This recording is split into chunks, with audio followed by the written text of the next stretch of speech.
मां सरस्वती के इस पवित्र प्रांगण में उपस्थित राष्ट्रीय स्वयंसेवक संघ महादेव नगर के मान्यवर संघ चालक जी, मान्यवर सह विभाग प्रचारक जी, नगर कारवा जी, संघ के कार्यकर्ता और मेरे प्यारे से स्वयंसेवक बंधुओं, आज हम एक चीज पर गर्व करते हैं कि हम संघ के स्वयंसेवक हैं, लेकिन उससे पहले भी हम गर्व करते हैं कि हम एक हिंदू हैं। हिंदू होने से पहले भी हम गर्व करते हैं कि हमारा जन्म हिंदू सनातन संस्कृति में हुआ है। थोड़ा सा सोचो, हम गर्व करते हैं कि हमारा जन्म हिंदू सनातन संस्कृति में हुआ है। अगर ये धर्म, अगर ये हिंदू राष्ट्र जीवित ना होता तो थोड़ा विचार करो, थोड़ा विचार करो। हमारा हिंदू समाज, हमारी हिंदू संस्कृति पूर्व से ही है, लेकिन बाद में जीवित रहती न रहती, किसका अंदाज हमने लगाया है? कैसे जीवित रहा, आज हम इतना गर्व करते हैं। थोड़ा विचार करो, अगर वो ना होता तो, जिन्होंने रक्षा की हमारे धर्म की, अगर वो लोग ना होते तो क्या होता, जिसको हम आज जानते भी नहीं है बहुत से लोग। मैं आपको लेकर चलता हूँ। आज से 300 साल पहले लगभग मुगलों का शासन था हमारे भारत देश पर। आप हिंदू समाज की थोड़ी सृष्टि अगर देखें शक्तिशाली योद्धा के नाम पर, तो एक शिवाजी भोसले का नाम आप सुनते हैं। 17वीं शताब्दी में जब मुगलों का शासन था हमारे भारत देश पर, जब आक्रमण होते थे 17वीं शताब्दी में जब मुगलों का शासन था, शाहजी भोसले का नाम सुनते हैं। शाहजी भोसले ही एक ऐसे मात्र कार्यकर्ता थे, एक ऐसे शक्तिशाली योद्धा थे उस समय पर, अफगानिस्तान से लेकर के छत्तीसगढ़, और अफगानिस्तान छत्तीसगढ़ लेकर के वहां पर कोई भी हिंदू राजा नहीं था। कहीं भी देख लो, कुछ थे तो वो मुगलों से अधीन हो गए थे, उन्होंने उनकी गुलामी स्वीकार कर ली थी। शाहजी भोसले जी की पत्नी थी जिनका नाम था जीजाबाई, बहुत योद्धा और धार्मिक प्रवृत्ति की महिला थी, बहुत योद्धा थी। अब शाहजी भोसले ही अपने भारत को आजाद कराने का कार्य देखते रहते थे, क्योंकि सब लोग अधीन हो गए थे, गुलामी स्वीकार कर ली थी। शाहजी भोसले में हिम्मत थी, उन्होंने लड़ाई लड़ी, जगह जगह जाकर के अपने भारत के लोगों को इकट्ठा करते थे, और युद्ध लड़ने की आवश्यकता पड़ती तो वो युद्ध भी लड़ते थे। शिवाजी शाहजी भोसले जी की पत्नी जीजाबाई जी ने ईश्वर से बहुत प्रार्थना की, बहुत पूजा पाठ की। वो पूजा पाठ बहुत करती थी, बहुत पूजा पाठ करती थी अपने देश की स्थिति को देख करके। उनकी पूजा पाठ करने का उनको असर मिला, उनको फल मिला, उनकी संतान पैदा हुई। जीजाबाई ने पूजा पाठ की थी, उनका फल मिला। शाहजी भोसले जीजाबाई जी के 8 संतानें पैदा हुई थी, जिसमें से 6 पुत्री थी और 2 पुत्र थे, और 2 पुत्रों में से एक पुत्र शिवाजी थे, जिनको हम छत्रपति शिवाजी के नाम से पुकारते हैं, और जिस पर हम गर्व करते हैं। राष्ट्रीय स्वयंसेवक संघ की दृष्टि से भी वो उत्सव मनाया जाता है, जिसको हम हिंदू साम्राज्य दिवस के नाम से जानते हैं। वो शिवाजी भोसले शाहजी भोसले के पुत्र थे, 8 संतानों में से एक थे। क्या हुआ, जब पूजा पाठ करने के बाद संतान पैदा हुई, 8 संतान हुई। 8 संतान होने के बाद मराठा काल में और ऐसे घनिष्ठ कालखंड में जिसमें हमारा भारत देश मुगलों का गुलाम था, जिसमें ऐसे से राजा झुक गए, शाहजी भोसले बचे थे। 8 संतानों में ऐसी परिस्थिति में उनकी 6 संतानें नहीं, 7 संतानें खत्म हो चुकी थी। सिर्फ एक बच्ची थी जिनका नाम था शिवाजी होते थे। बाकी की 7 संतानें उनकी नष्ट हो गई थी, उनकी मृत्यु हो गई थी, किसी कारणवश रही होगी।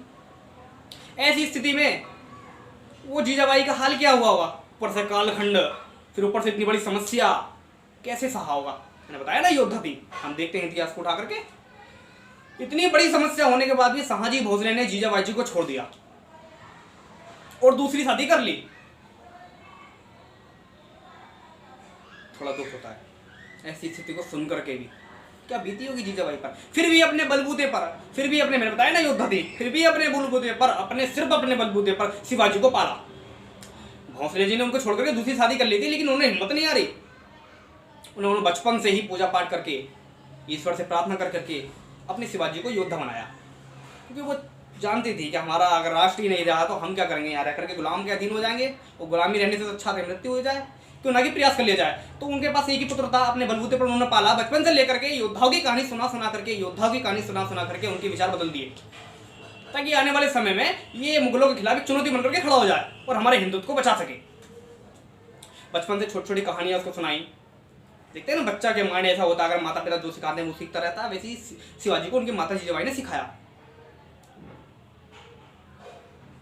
अब शिवाजी लोगों में रह करके ऐसे प्रभावित हुए कि सभी लोग उनकी सुनते थे, क्योंकि वो ऐसा ही नेतृत्व करते थे, बचपन से ही नेतृत्व करने वाले बन गए। माँ ने ऐसे संस्कार दिए थे।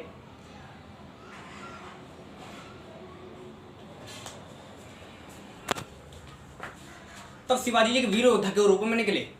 उन्होंने हिंदू समाज की रक्षा की, मुगलों से युद्ध लड़ा, और जब वो धीरे धीरे बड़े होते गए तो उन्होंने हिंदू समाज को ठीक से संभाला। 16वीं ईस्वी में 1674 ईस्वी 6 जून को उनका राज्याभिषेक हुआ।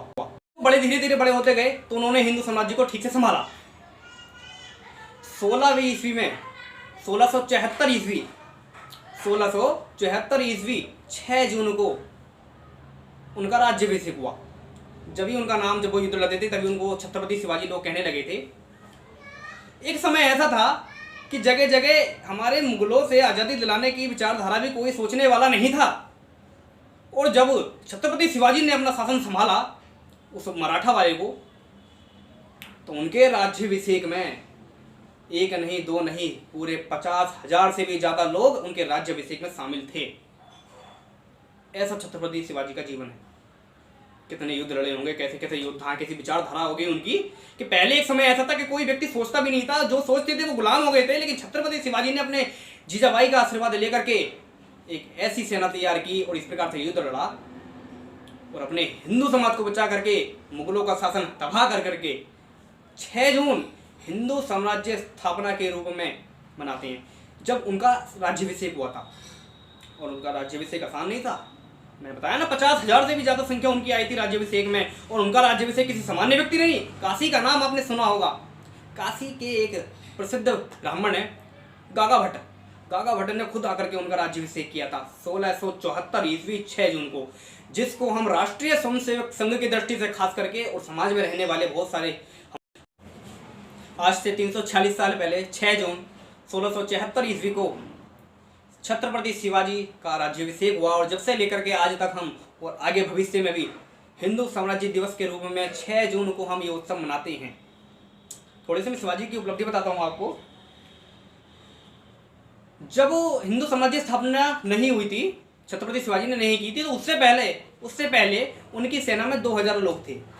सिर्फ 2000 लोगों की सेना थी, लेकिन वो विश्वास वाले थे। लेकिन वो जब गद्दी पर बैठे, तो गद्दी पर बैठने के पश्चात, हिंदू साम्राज्य की स्थापना करने के पश्चात, उन्होंने 2000 से लेकर के सीधे 1 लाख लोगों से भी ज़्यादा लोगों की सेना बनाई। क्योंकि हमारा भारत देश मुगलों से थोड़ा आज़ाद हो गया था, पूरी तरह से नष्ट कर दी थी मुगलों की सेना। तो अपने जो लोग थे, जो दबे रहते थे, वो उठ गए, फिर उनको सेना में बढ़ते गया। तो 2000 से लेकर के 1 लाख की सेना उन्होंने बनाई। तटीय सीमा से दूर जो सैनिक थे, उनको अवैध करने के लिए नौसेना का भी निर्माण छत्रपति शिवाजी ने किया। ऐसे छत्रपति शिवाजी का जीवन काल संक्षेप में मैंने बताया है। थोड़ी सी मैं अभी अपनी देश की स्थिति वर्तमान में बता रहा हूँ। नाम सुना आपने मदर टेरेसा का। ऐसी छत्रपति शिवाजी की माता के नाम के आगे कभी भी किताबों में माता लग करके नहीं आता। कभी भी आप किताबों में देख लीजिए, अपने भारत में है HRD मंत्रालय है। अब आप मदर टेरेसा का नाम सुनेंगे, उन्होंने एक नर्स थी, उन्होंने सेवा की, तो उनके आगे मदर लग करके आता है। लेकिन ऐसी छत्रपति शिवाजी की माता के नाम के आगे माता लग करके नहीं आता, जिनकी वजह से आज हमारा हिंदू समाज जीवित है, जिसकी बदौलत आज हमारा हिंदू साम्राज्य दिवस है, जिसको हम 6 जून के दिन मनाते हैं। ऐसी माता के आगे हमारी किताबों में माँ लग करके नहीं आता। ये HRD संगठन को सोचना पड़ेगा, लेकिन इसको हम त्याग करके हम राष्ट्रीय स्वयंसेवक संघ के स्वयंसेवक इस चीज़ को जरूर अपनाते हैं और इसको अनदेखा कर करके हम प्रति वर्ष 6 जून को हिंदू साम्राज्य दिवस के रूप में हम जरूर मनाते हैं। ऐसी माता के आगे, ऐसी जीजाबाई जिसकी 7 संतानें मर गई, एक संतान जीवित रही शिवाजी के रूप में, जिन्होंने हिंदू साम्राज्य की स्थापना कर दी। क्या ऐसी माँ के आगे किताब क्या है, माँ लगा के नहीं लिखा जाना चाहिए? मैं मदर टेरेसा का विरोध नहीं कर रहा हूँ, लेकिन मैं बता रहा हूँ कि अपने इतिहास के पन्नों में ये जरूर छपना चाहिए। अगर सीधी भाषा में कहूँ तो धक्का रहे ऐसे HRD मंत्रालय पर कि वो हमारे भारत देश में रह करके हमारी भारत माताओं के आगे माता लगाना नहीं पसंद करते। ऐसी माँ के आगे जिन्होंने अपने देश के लिए इतना बलिदान दिया और जिसकी वजह से आज हिंदू समाज संस्कृति जीवित है। कौन सोचेगा इसके बारे में?